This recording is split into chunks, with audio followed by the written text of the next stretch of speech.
When I'm teaching life cycle, I start by giving each student 2 mealworms in a little plastic vial on their desk that are their mealworms.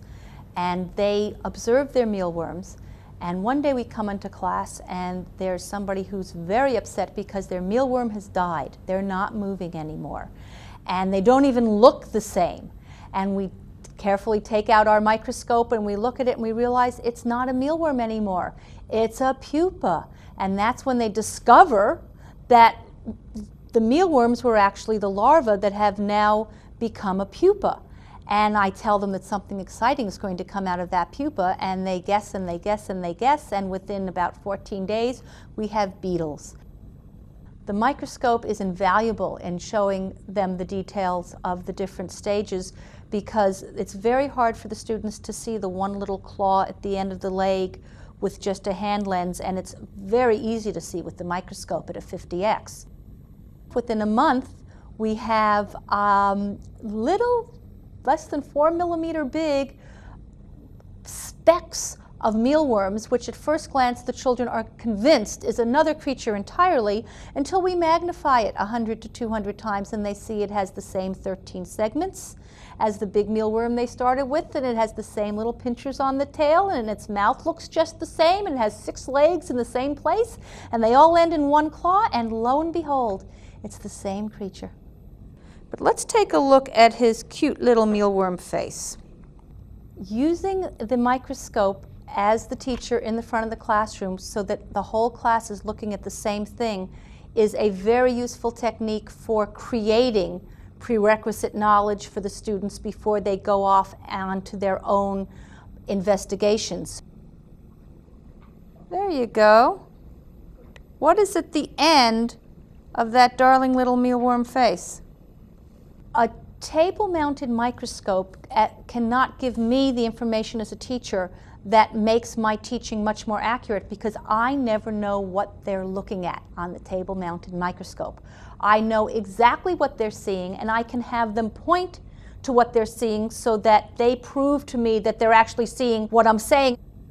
When I have the handheld scope, I can hold the creature, and I can get exactly the portion of the creature that I want, which is practically impossible to do with a regular microscope. Let's take a quick look at his legs. Now, you've all had them walking on your hands, and they tickle just a little bit, right? What's at the end of each of his legs?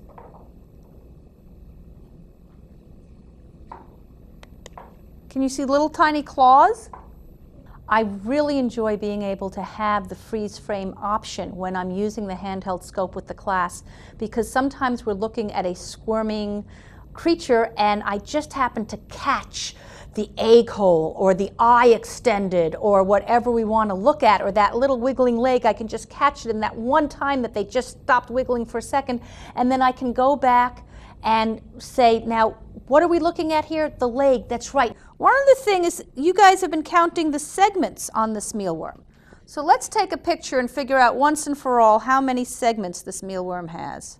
I can go back 5-10 minutes later on in the lesson when the creatures are away and we don't want to take them out again, and say, do you remember when we saw that on the creature? Pull it back up on the screen and let the whole class look at it again.